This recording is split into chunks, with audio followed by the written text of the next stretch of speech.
قابل احترام بزرگان دین، نوجوانان اسلام، پردے میں بیٹھی ہوئی عزت مآب اسلامی ماں اور بہنوں، پیارے بچوں، تمام قسم کی تعریف و توصیف، حمد و ثنا، کبریائی و بڑائی اللہ رب ذوالجلال کے لیے لائق و زیبا ہے، جس نے مجھے اور آپ کو اشرف المخلوقات میں پیدا کرنے کے ساتھ ساتھ امت محمدیہ میں سے ہونے کا شرف بھی بخشا، جس نے ہمیں اپنی جانب سے ان گنت و لاتعداد نعمتیں عطا کی۔ اللہ رب العالمین نے ہم انسانوں کے لیے زمین و آسمان کی ساری چیزوں کو مسخر کر دیا تاکہ اللہ کے ہم بندے ان چیزوں سے فائدہ اٹھاتے رہیں اور اللہ کی عبادت کرتے رہیں۔ ان چیزوں میں سے، ان نعمتوں میں سے ایک نعمت ہے وطن عزیز، اپنا ملک، یعنی ہر انسان کے لیے جہاں وہ زندگی بسر کرتا ہے، وہ ملک، وہ زمین، وہ جگہ اللہ رب العالمین کی نعمت ہے۔ جیسا کہ پیارے رسول صلی اللہ علیہ وسلم کا فرمان ہے، مکۃ المکرمہ کو مخاطب کر کے پیارے رسول صلی اللہ علیہ وسلم نے فرمایا، جو صحیح سند سے ثابت ہے کہ اللہ کے رسول صلی اللہ علیہ وسلم نے مکے سے خطاب کرتے ہوئے کہا کہ اے مکے کی زمین، تجھ سے میں بہت محبت کرتا ہوں، تجھ سے میں بے انتہا محبت کرتا ہوں، اگر اہل مکہ والے مجھے نہ نکالتے تو میں تجھے کبھی نہیں چھوڑ کر جاتا۔ تو رسول اللہ صلی اللہ علیہ وسلم کی محبت اپنی جگہ سے، اپنی زمین سے اس طرح اظہار کرنا گویا کہ یہ اس بات کی دلیل ہے کہ انسان جہاں رہتا ہے، جہاں پیدا ہوتا ہے، جس زمین پر زندگی گزارتا ہے، وہ بھی اللہ کی نعمتوں میں ایک بہت بڑی نعمت ہے۔ تو ٹھیک اسی طرح ہمارا یہ ملک عزیز ہندوستان بھی ہمارے لیے بہت بڑی نعمت ہے، اور اس ملک میں آج ہم جس حالت میں زندگی گزار رہے ہیں، حالت جیسی بھی ہو، اللہ کا بے انتہا شکر ہے۔ اللہ رب العالمین نے ہمیں ایک اچھے انداز میں زندگی بسر کرنے کا موقع عنایت فرمایا ہے، اور اللہ کی اس شکر گزاری کو بجا لاتے ہوئے ہم مزید اللہ رب العالمین کی عبادت کرنا چاہیے۔ حاضرین جمعہ، آج حالات کی مناسبت سے ایک عنوان آپ کے سامنے لے کر میں کھڑا ہوں، جنگ آزادی میں علماء اہل حدیث کا کردار۔ آزادی کی جنگ میں علماء اہل حدیث کا کیا کردار رہا ہے، ہم اپنی تاریخ کو معلوم کر لینا چاہیے۔ ویسے آزادی کی جنگ میں بہت ساروں کی قربانی ہے۔ یہ عنوان دراصل دو باتوں پر مشتمل ہے، ایک ہے ہماری کارکردگی، ہم نے کیا کیا، اور دوسرا جملہ جو ہے جس پر عنوان کا دوسرا حصہ ہو سکتا ہے، وہ غیروں نے کیا کیا، یعنی غیر مسلم بھائی، ہندو، سکھ، عیسائی جو لوگ ہیں، ان کی قربانی کیا ہے۔ تو یہ دو حصوں پر بات کرنا بہت مشکل ہے، یعنی مختصر وقت میں ساری تاریخ پر روشنی ڈالنا یہ بہت مشکل ہے، لہٰذا ان میں سے ایک حصے کا انتخاب کیا گیا، یعنی ہمارا کیا رول رہا ہے۔ سب سے پہلے ہم اپنی تاریخ جاننا چاہیے، ہماری کیا خدمات رہی ہیں اس ملک کے لیے، اس ملک کی آزادی کے لیے ہمارا کتنا خون بہا ہے، ہماری کتنی قربانیاں ہیں، اس بات کو جان لینا چاہیے، کیونکہ آج ہمارے ملک میں بالخصوص نوجوانوں کا طبقہ ان قربانیوں کو جانے بغیر دوسرے گروہوں کے ساتھ مل کر ملک کے ساتھ غداری کرنے پر تلے ہوئے ہیں، انہیں معلوم نہیں ہے کہ ان کے پرکھوں نے کیا قربانی کی ہے، ان کے پرکھوں کی یہاں کیا قربانی رہی ہے، اور بعض ان کے باپ دادا کے قربانی کے بدلے یہاں سے وہ اس کا بدلہ چاہتے ہیں، اور جب انہیں صحیح انعام نہیں مل رہا ہے، صحیح بدلہ نہیں مل رہا ہے، تب وہ دوسرے گروہوں میں مل کر ملک عزیز کے ساتھ بے وفائی کرنے کی کوشش کرتے ہیں۔ لہٰذا ہم اپنے ان علماء کا کام جانیں، ان علماء کا کردار جانیں جو علماء ملک عزیز کو آزاد کرانے میں اپنی گردنیں کٹائے، اس ملک کو آزاد کرانے میں اپنے خون کی ندیاں بہا دی، اپنی کئی قربانیاں لٹا دی۔ ان علماء کرام کی قربانیوں کو جاننا ہمارے ایمان کا حصہ کہلاتا ہے، یعنی ان قربانیوں کو جان کر ان علماء حق کے حق میں دعائے خیر کرنا، دعائے مغفرت کرنا، یہ ایک مومن اور مسلمان کا کام ہے۔ لہذا علماء اہل حدیث نے بہت ساری خدمات اس ملک کو آزاد کرانے میں کی ہیں، بہت ساری قربانیاں دی ہیں۔ میرے بھائیو، رسول اللہ صلی اللہ علیہ وسلم کے زمانے میں ہی صحابہ کرام رضوان اللہ علیہم اجمعین کا ایک وفد ہندوستان کی طرف سفر کر کے آیا، ساحلی علاقوں کے ذریعے ہندوستان میں پہنچا، اور یہاں وہ پاکیزہ دین، جس دین کو محمد رسول اللہ صلی اللہ علیہ وسلم نے پھیلایا، اس دین کی دعوت یہاں دی، اور یہاں لوگ مسلمان ہوئے۔ مسلمان ہونے کے بعد یہ اپنی عبادت میں مصروف تھے، یعنی توحید اسی وقت ہندوستان میں آ گئی تھی جس وقت رسول اللہ صلی اللہ علیہ وسلم کا زمانہ چل رہا تھا۔ لوگ کہتے ہیں کہ یہ تو بعد میں آیا ہوا ہے، نہیں میرے بھائیوں، اور اس کی تفصیل میں اگر میں جاؤں تو وقت بہت لمبا ہو جائے گا، لہٰذا آج کے خطبے میں میں بس اشارے کے طور پر آپ کے سامنے کچھ باتیں کہنا چاہوں گا۔ اگر تفصیل سے بات کریں گے تو یہ بہت لمبی تاریخ ہے، لہٰذا میں معذرت کے ساتھ کہتا ہوں کہ مختصر اشاروں سے آج انشاءاللہ بات ہوگی۔ تو سب سے پہلی بات، رسول اللہ صلی اللہ علیہ وسلم کے زمانے میں ہی صحابہ کے ذریعے ہندوستان میں اسلام آیا، اور اسلام آنے کے بعد اس ملک عظیم میں، اس ملک عزیز میں سب سے پہلا کوئی مسلک رہا، وہ کتاب و سنت کا علم بردار اہل حدیث مسلک تھا۔ جب ابھی نہ امام ابو حنیفہ رحمہ اللہ پیدا ہوئے تھے، نہ امام شافعی، نہ امام مالک، نہ ہی امام احمد ابن حنبل رحمہ اللہ، چاروں اماموں کی ابھی پیدائش بھی نہیں ہوئی تھی، اسی وقت سے اس ملک کے اندر جو اسلام آیا وہ پیارے رسول صلی اللہ علیہ وسلم کا اسلام اور کتاب و سنت والا اسلام، یعنی امام ابو حنیفہ کی فقہ، امام شافعی کی فقہ، اس طرح کا کوئی نام نہیں تھا، صرف اہل حدیثوں کا وہاں کام تھا اور اہل حدیثوں کی خدمت تھی۔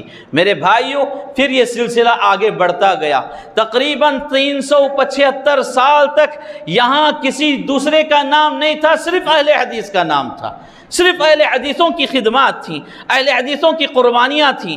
پھر اس کے بعد 34 صدی عیسوی کے بعد تقریباً افغانستان اور ادھر ادھر سے بعض صوفیوں کا آنا ہوا ہندوستان، اور یہاں آنے کے بعد ان لوگوں نے اس دین میں کچھ بگاڑ پیدا کر دیا، یعنی ان صوفیوں نے یہاں شرک کی بیج انہوں نے بوئی، اور یہاں سے کتاب و سنت کی دعوت ختم ہونے لگی۔ جو کتاب و سنت کی دعوت صحابہ کرام رضوان اللہ علیہم اجمعین کے ذریعے ہندوستان میں پہنچی تھی، وہ دعوت دن بدن کم ہوتی چلی گئی، اور یہ صوفیوں کا راج شروع ہو گیا، اور یہ لوگ صوفیزم یہاں پیدا کیے اور رہبانیت کو پیدا کیے، یعنی اللہ رب العالمین کی عبادت جنگلوں میں، بیابانوں میں، صحراؤں میں جا کر کرنا، بیوی بچوں کے حقوق کو مسمار کر دینا، بیوی بچوں کو چھوڑ دینا، اور اسی طرح غیر اللہ کے سامنے سجدے کرنا، اور ان ولیوں کی وفات کے بعد ان کے قبروں کو بنایا گیا، مزارات بنائے گئے، ان کے پاس سجدے کیے گئے۔ آج جتنی درگاہیں، جتنے آستانے، جتنے مزار آپ کو نظر آ رہے ہیں، یہ پورے ادھر سے آنے والے لوگ، اور انہی کی کرامات کو لے کر آج لوگ ان کے سجدوں میں مبتلا ہو گئے۔ کتاب و سنت کی دعوت ختم ہو گئی تھی، ملک ہندوستان میں کتاب و سنت کا درس دینے والا کوئی نظر نہیں آ رہا تھا۔ ایسے وقت میں ایک شخص مولانا، جن کا نام میں ابھی بھول رہا ہوں، ایک شخص نے دعوت توحید کے لیے مکہ المکرمہ کی طرف سفر کیا۔ مکۃ المکرمہ کی سفر کرنے کے بعد وہاں علم حاصل کیا، علم حاصل کر کے پھر ملک ہندوستان کی طرف اپنا سفر باندھا۔ جب یہاں آئے تو الحمدللہ مکۃ المکرمہ میں کتاب و سنت کی دعوت کو انہوں نے سیکھا تھا، کتاب و سنت کا علم انہوں نے حاصل کیا تھا، اور وہی چیز آ کر یہاں بیان کی اور لوگوں میں پھر سے کتاب و سنت کا پیغام سنایا، کتاب و سنت کا درس دینے لگے۔ ایسے وقت میں اور انہی حالات میں جب حالات سدھر رہے تھے، ایسے وقت میں انگریزوں کا یہاں آنا شروع ہو گیا، اور یہ انگریز لوگ کوئی لندن سے آیا، کوئی برطانیہ سے آیا، اور آ کر یہاں پر دھیرے دھیرے ہندوستان میں تجارت کے نام پر، ایسٹ کمپنی کے نام پر یہاں تجارت کے اڈے کھولتے ہوئے ملک ہندوستان پر دھیرے دھیرے قبضہ کرنے لگے، اور وہ قبضہ اتنا گہرا ہو گیا کہ ایک وقت ان کی حکومت جم گئی، ان کی حکومت بن گئی، اور یہ حکومت ظالمانہ حکومت تھی، یہ حکومت ظالمانہ حکومت تھی، اور اس حکومت میں بالخصوص مسلمانوں پر ظلم و زیادتی کی جاتی، مسلمان عورتیں اپنی عزت و عصمت کی حفاظت نہیں کر پاتی۔ یہ ایسی حکومت تھی کہ جس میں غریب غریب ہی رہتا اور بھوکا ہی مر جاتا، اور امیر اور امیری کی طرف جاتا رہتا، اور ان کی چمچہ گیری کرتے ہوئے، یعنی انگریزوں کی آؤ بھگت کرتے ہوئے، ان کے ساتھ چاپلوسی کرتے ہوئے امیر حضرات آگے بڑھ رہے تھے۔ ایسے وقت میں اب یہ غلامی کی زندگی شروع ہو گئی تھی، جبکہ اللہ رب العالمین نے زمین و آسمان کو، ساری چیزوں کو انسان کے لیے بنایا، انسان کے لیے بنایا، اور یہ ساری چیزوں کو اللہ تعالیٰ نے اس کے لیے مسخر کر دیا۔ مطلب یہ ہے کہ انسان کو اللہ تعالیٰ نے آزاد پیدا کیا ہے، غلام بنا کر نہیں پیدا کیا۔ لیکن اب یہاں زندگی غلامی والی زندگی تھی۔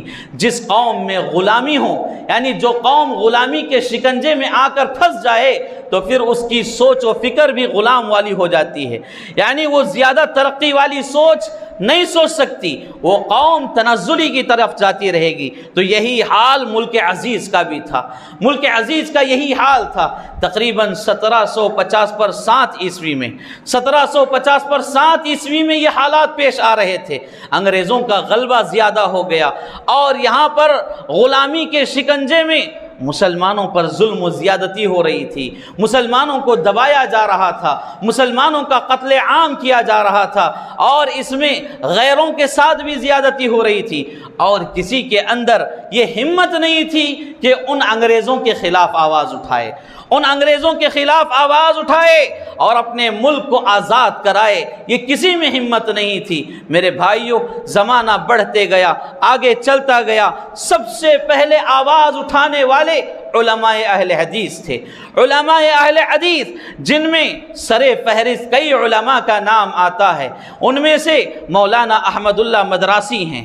مولانا احمد اللہ مدراسی نے جو خدمات، جو قربانیاں ملک عزیز کے لیے دیے ہیں، آج مورخین لکھتے ہیں ہندوستان کا ہر مسلمان، ان میں سے کوئی مسلمان ایسا نہیں ہے جس کے سر پر مولانا احمد اللہ مدراسی کا احسان نہ ہو۔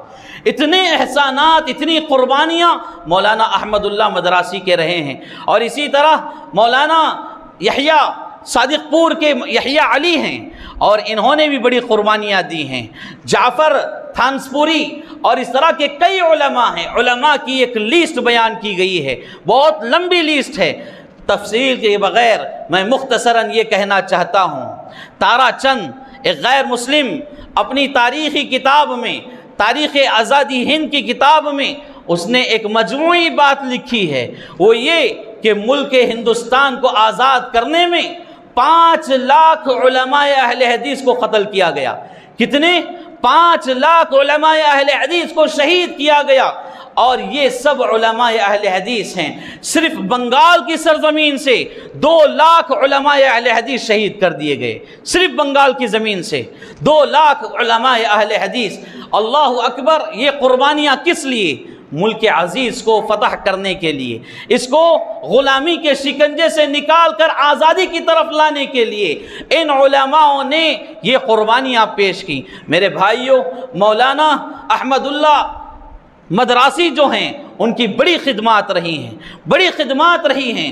جب وہ مدراس کی سرزمین پر یہ فکر لے کر اٹھے کہ اب انگریزوں کے خلاف آواز اٹھانا ہے، انگریزوں کے خلاف آزادی کی جنگ لڑنا ہے، اور لوگوں کے ذہنوں میں انگریزوں کا ڈر بیٹھا ہوا ہے، خوف بیٹھا ہوا ہے، ایسا ڈر کہ سامنے اگر کوئی انگریز آ جائے تو ہندوستانی مسلمان یا ہندوستانی کوئی بھی ہو اپنی عزت و عصمت وہاں چھوڑ کر اس کے آگے گھٹنوں پر بیٹھ جاتا۔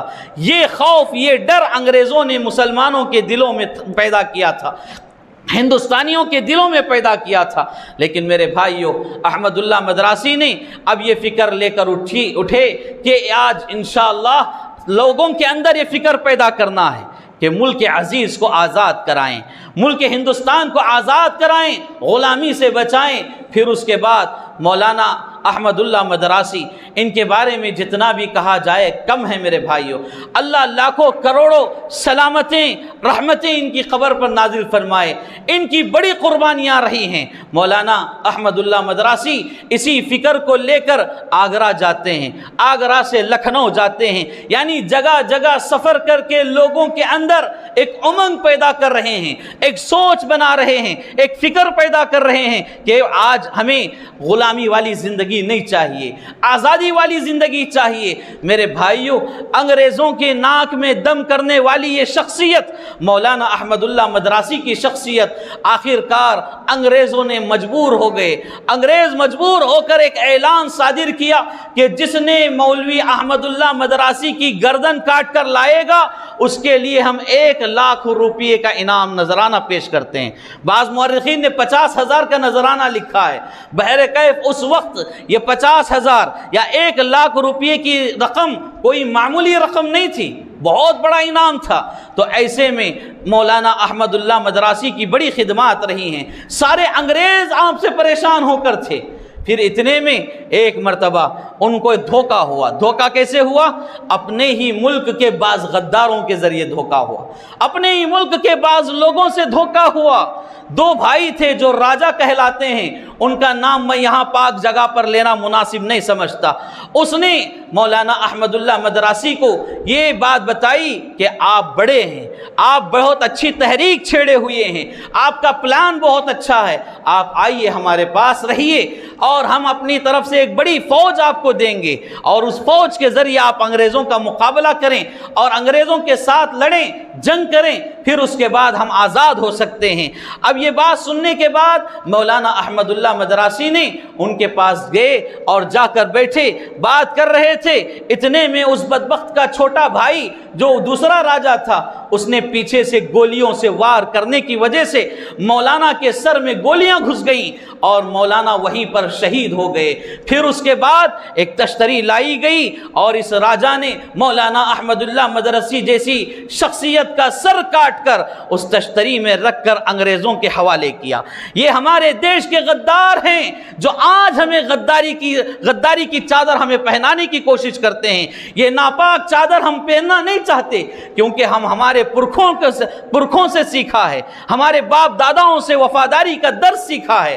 آج ہمارے لوگوں کو ان باتوں کو سمجھنے کی ضرورت ہے۔ مولانا مدراسی رحمہ اللہ جب ان کا سر انگریزوں نے دیکھا تو خوشی میں انہوں نے تہوار منایا، عید منائی۔ مورخین نے لکھا ہے کہ ان کی خوشی کی کوئی انتہا نہیں تھی۔ احمد اللہ مدراسی کا سر جب انہوں نے دیکھا تو ان کی خوشی کی کوئی انتہا نہیں تھی، اور یہاں تک بتایا مورخین نے کہ لوگ دیے میں دیسی گھی ڈال کر جلانے لگے۔ خوشی کی حالت میں جو چراغ جلائے جاتے ہیں، تیل وغیرہ ڈال کر چراغ جلائے جاتے ہیں، لیکن انگریزوں نے خوشی کے عالم میں اپنے آپ پر قابو نہ پاتے ہوئے دیسی گھی میں چراغ جلائے اور بڑا جشن منایا گیا۔ تو یہ احمد اللہ مدراسی ہیں جو اس ملک عزیز کے لیے اپنی گردن کٹا دیے۔ اور اسی طرح علماء اہل حدیث میں دوسرا نام جو ملتا ہے شاہ ولی اللہ محدث دہلوی، انہوں نے بھی بڑی تحریک جمائی اور اپنے پرکھوں کو، اپنے بچوں کو، اپنے آل و نسل کو اسی دیش کے لیے، اسی آزادی ہند کے لیے لڑنا سکھایا، اور یہ فکر بچوں کے اندر بھی چھوڑ کر گئے۔ اور ان کے بعد شاہ عبدالعزیز محدث دہلوی نے اور انہوں نے یہ فتویٰ صادر کیا کہ زمانہ ایسا چل رہا تھا، معاملہ ایسا تھا کہ علماء کے درمیان ہی کچھ اختلافی صورت پیدا ہو گئی کہ انگریزوں کے خلاف جنگ کرنا جائز ہے، بعض کہہ رہے ہیں اور بعض کہتے کہ جائز نہیں ہے۔ اس طرح کے مسئلے میں شاہ عبدالعزیز محدث دہلوی نے دیکھا کہ یہ اختلافی صورت پیدا ہو رہی ہے، تو انہوں نے فوراً فتویٰ صادر کیا۔ اور یہ شاہ عبدالعزیز دہلوی کون ہیں؟ علماء اہل حدیث میں سے ہیں۔ انہوں نے یہ فتویٰ دیا کہ اپنے ملک کی حفاظت کے لیے، ملک کے دفاع کے لیے انگریزوں سے یعنی غیروں سے جنگ کرنا ہمارے اوپر اب ضروری بن گیا ہے۔ اب یہ فتویٰ سننا تھا، لوگوں کے اندر ایک فکر پیدا ہو گئی اور اس فتوے کی بنیاد پر لوگ تیار ہو گئے، جمع ہو گئے، پھر ان کے خلاف آوازیں اٹھانا شروع ہو گئیں۔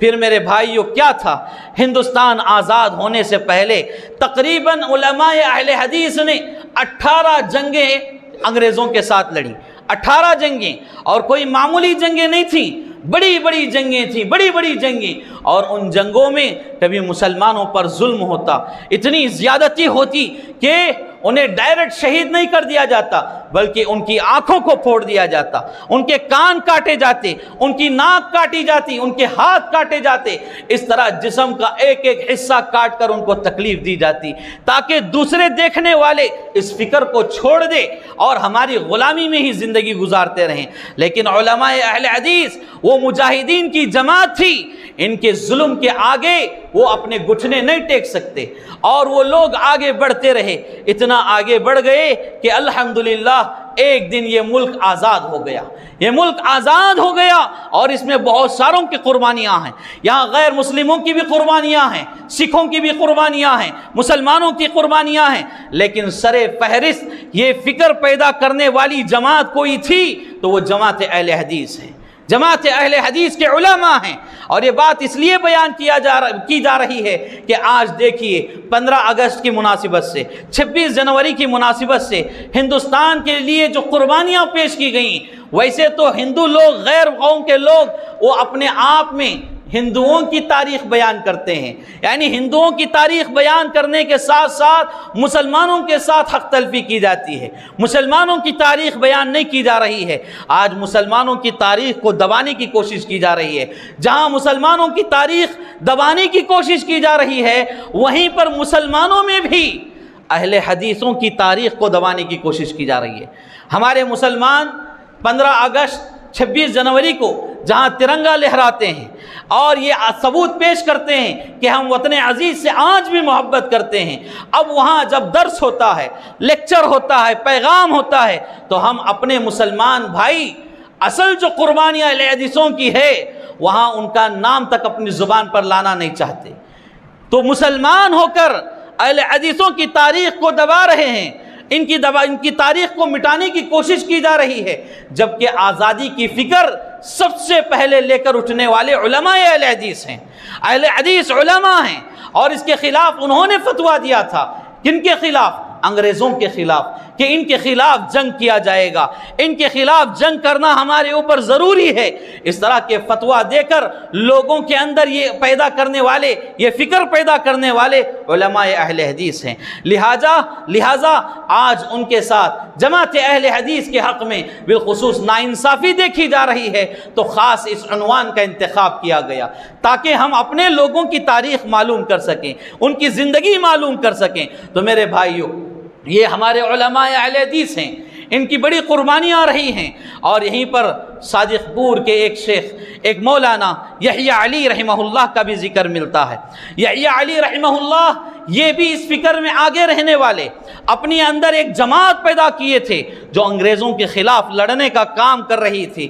یحییٰ علی رحمہ اللہ کو انگریزوں نے قیدی بنا لیا، انہیں قید کر لیا گیا، تو انہیں ایسی جگہ قید بند کر دیا جو آج کل تو جیل وغیرہ قید خانے بڑے ہوتے ہیں، کشادہ ہوتے ہیں، لیکن اس وقت ان کو جس کوٹری میں، اندھیری کوٹری میں بند کیا گیا تھا، وہ 5 فٹ لمبی اور 4 فٹ چوڑی تھی، بس اتنا ہی تھی، 5 فٹ لمبی، 4 فٹ چوڑی۔ اب اس کے اندر آدمی کا دم کیسے گھٹے گا آپ اندازہ لگا سکتے ہیں۔ ایک چھوٹے کمرے کے اندر جس کے اندر کوئی کھڑکی نہیں ہے، تو آپ اس کمرے میں تھوڑی دیر کے لیے دروازہ بند کر کے بیٹھیں، کتنی تکلیف ہوگی۔ یہ تو 5 فٹ لمبائی اور 4 فٹ چوڑائی والی کوٹھری میں ان کو بند کیا گیا۔ اور مولانا یحییٰ علی رحمہ اللہ کے سلسلے میں آتا ہے، جب انہیں پھانسی کی سزا سنائی گئی تو ان کے لبوں پر مسکراہٹ جاری ہو گئی۔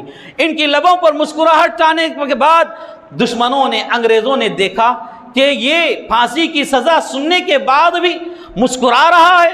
انگریز اس کے قریب جاتے ہیں، ان کے قریب جا کر پوچھتے ہیں کہ آپ کو تو سزائے موت ہے، پھانسی کی سزا سنائی جا رہی ہے، اور آپ کے ہنسنے کی وجہ کیا ہے؟ تو مولانا یحییٰ علی صادق پوری رحمہ اللہ فرماتے ہیں کہ یہ خوشی شہادت کی خوشی ہے، یہ خوشی شہادت کی خوشی ہے۔ ہم اپنے وطن کے لیے، اپنے ملک عزیز کے لیے شہید ہونا اپنے آپ کو پسند کر سکتے ہیں، لیکن غلامی پسند نہیں کر سکتے، غلامی والی زندگی پسند نہیں کر سکتے۔ یحییٰ علی کے یہ الفاظ سننے کے بعد ان کا جو بڑا تھا، ان پولیسوں کی جماعت کا جو بڑا تھا، اس کو معلوم تھا یہ مجاہدین کی جماعت ہے، یہ موت سے گھبرانے والے نہیں ہیں، بلکہ اگر یہ گھبراتے ہیں تو اپنے دین و ایمان کے ساتھ گھبراتے ہیں، کہیں ان کا ایمان بگڑ نہ جائے، کہیں ان کا دین کمزور نہ پڑ جائے، یہ ان باتوں سے گھبراتے ہیں۔ لہٰذا اس وقت نے حکم دیا کہ یحییٰ علی کی داڑھی کاٹ دی جائے، یحییٰ علی کی داڑھی کاٹ دی جائے۔ اس کے بعد حکم کی تعمیل کرتے ہوئے یحییٰ علی رحمہ اللہ کی داڑھی چھل دی گئی، ان کی داڑھی کو کاٹ دیا گیا۔ شہادت کی خبر سننے کے بعد بھی مسکرانے والا یہ مرد مجاہد اپنی داڑھی کی قربانی پر آنکھوں سے آنسو گر پڑے، اس کی آنکھیں نم ہو گئیں۔ پھر اس کے بعد پوچھا گیا تمہاری موت کی خبر جب سنائی گئی تو تمہیں مسکراہٹ آئی، اب یہ کم تر داڑھی چھانٹی گئی، داڑھی گرا دی گئی تو آپ کو رونا آ رہا ہے، کیا وجہ ہے؟ تو انہوں نے کہا کہ میں اس بات پر رو رہا ہوں کہ یہ میری داڑھی مجھ سے پہلے اللہ کے راستے میں شہید ہو گئی۔ اللہ اکبر! یہ ہمارے علماء اہل حدیث ہیں، ان کی جان کی کوئی پرواہ نہیں تھی، ملک عزیز کے لیے انہوں نے جان کی قربانیاں پیش کی۔ تو اس طرح کے اور بھی کئی علماء ہیں میرے بھائیوں جن کی بڑی قربانیاں ہیں، اور ان قربانیوں کو کبھی ہم فراموش نہیں کر سکتے۔ اور یہ مختصر تاریخ آپ کے سامنے رکھنے کی وجہ کیا ہے؟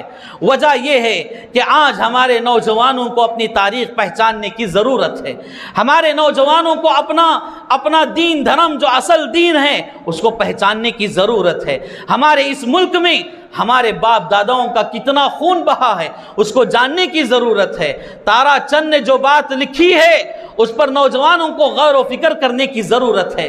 تمہارے اس وطن کو 5 لاکھ علماء اہل حدیث نے اپنا خون بہا کر آزاد کر کے تمہیں دیا ہے، اور بنگال کے 2 لاکھ علماء نے اپنی خون کی ندیاں بہا کر یہ دیش تمہارے لیے امانت کے طور پر دیا ہے۔ اب اس کا فرض یہ بنتا ہے کہ تم کبھی کوئی ایسا کام نہ کرنا کہ ان علماء کی قربانیاں رائگاں جائیں، ان علماء کی قربانیوں کو فراموش کر دیا جائے۔ کبھی دیش کے ساتھ غداری نہیں کرنا چاہیے، وفاداری سے کام کرنا چاہیے۔ آج ہمارے نوجوانوں کے جو تعلقات ہوتے ہیں، فیس بک ہے، ٹویٹر ہے، ایسی جماعتوں، ایسی تنظیموں کے ساتھ ان کے تعلقات ہوتے ہیں جو کیا ہے، ملک کے خلاف سازش بنانے والے، ملک کے خلاف لڑائی کا پلان بنانے والے، منصوبہ بنانے والے، ایسے لوگوں کے ساتھ تعلقات قائم رہتے ہیں۔ اور ہمارے نوجوانوں کو خود معلوم نہیں ہے کہ یہ تنظیمیں ہمارے ملک کے خلاف ہیں، ہمارے ہندوستان کے خلاف ہیں، پھر ان کے ساتھ دوستی کی جا رہی ہے، اور اس کے بعد میرے بھائیوں ایک وقت آتا ہے کہ اس نوجوان کو اٹھا لیا جاتا ہے، ہمارے ملک کی پولیس اسے اٹھا لی جاتی ہے۔ اٹھا لینے کے بعد جب تفتیش وغیرہ ہوتی ہے تو اب اس کے تعلقات ان تنظیموں کے ساتھ نکلتے ہیں، تب اس کا رہا ہونا مشکل ہو جاتا ہے۔ اور ایسے نوجوان جو نادان مسلمان ہیں، نادان نوجوان ہیں، ایسے نوجوانوں کی وجہ سے دوسرے سارے مسلمانوں پر بھی دھبا آتا ہے۔ لہذا آج ہمیں اپنے علماء اہل حدیث کی تاریخ پہچاننے کی ضرورت ہے۔ یہ تو مختصر تاریخ آپ کے سامنے رکھی گئی ہے کیونکہ وقت کا تقاضا تھا، ورنہ آپ کو تفصیلی تاریخ پڑھنا چاہیے، آپ کو یہ تفصیلی تاریخ حاصل کرنا چاہیے۔ آپ جنگ آزادی میں علماء اہل حدیث کا کردار، یا جنگ آزادی میں مسلمانوں کا کردار، اس پر کتابیں پڑھیں، لیکچرز پڑھیں، اس پر بہت ساری باتیں آپ کو معلوم ہوں گی، پھر اس کے بعد اپنے اندر وطن عزیز سے محبت پیدا ہوگی۔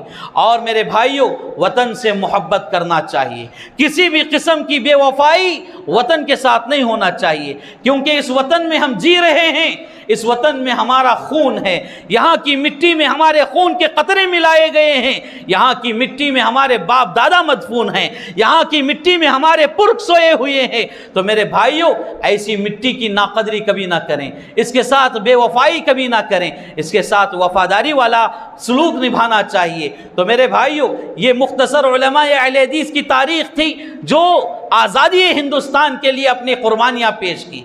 ایسے بہت سارے تاریخی کلمات ابھی آپ کے سامنے ہیں، لہٰذا آپ اس کا مطالعہ ضرور کریں، ان باتوں کو ضرور سمجھا کریں۔ یہ تاریخ ہے جنہیں ہم فراموش نہیں کر سکتے۔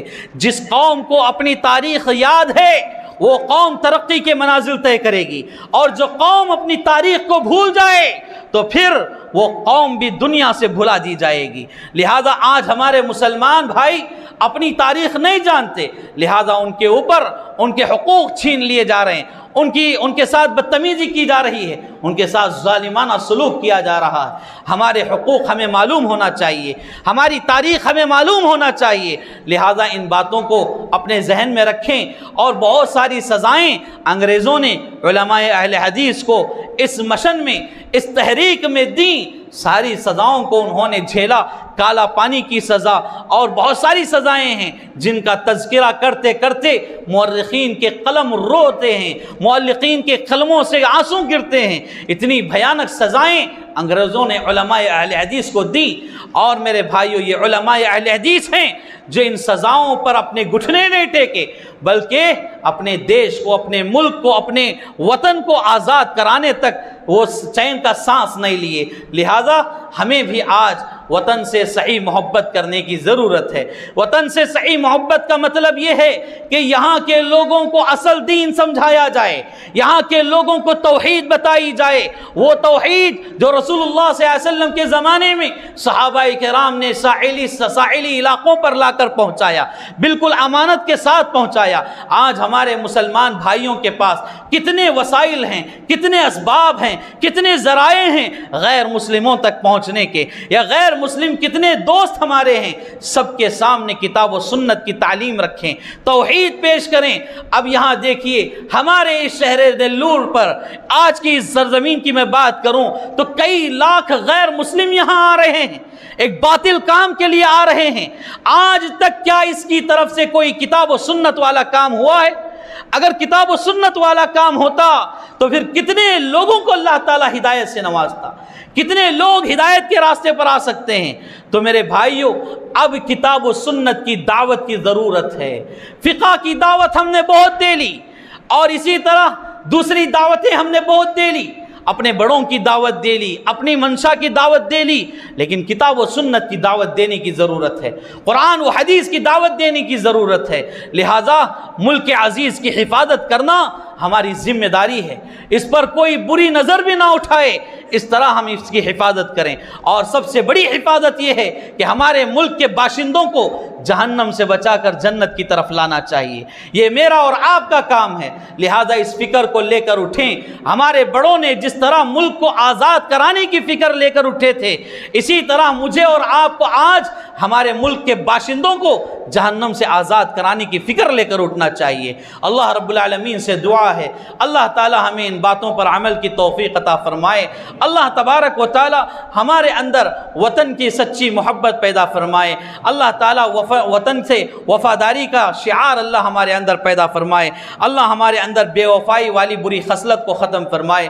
اللہ تبارک و تعالی جہاں کہیں بھی مسلمان پریشان حال ہیں، اللہ ان کی پریشانیوں کو خوشحالی میں بدل دے، ان کی مصیبتوں کو، پریشانیوں کو ان سے نجات عطا فرمائے۔ جو لوگ قرضوں میں مبتلا ہیں، اے اللہ ان سے نجات عطا فرما۔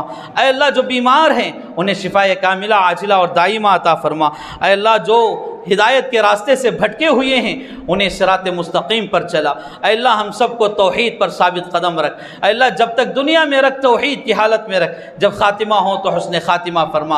اے اللہ ملک کے حالات کو سازگار بنا، دن بدن حالات بگڑتے جا رہے ہیں، یہاں ہماری بہن بیٹیوں کی عزتوں کو فراموش کیا جا رہا ہے۔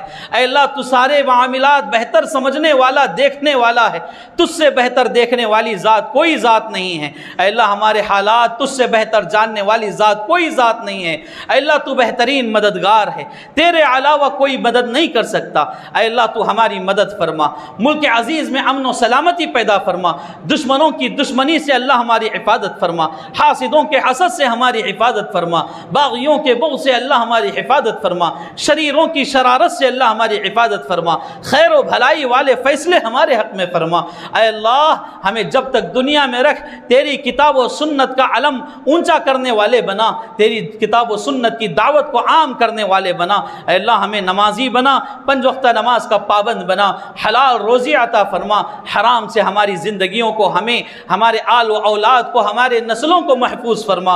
اے اللہ ہمارے بچوں کے مستقبل کو روشن بنا۔ اے اللہ ہمارے بچوں کو اچھا فیوچر عطا فرما۔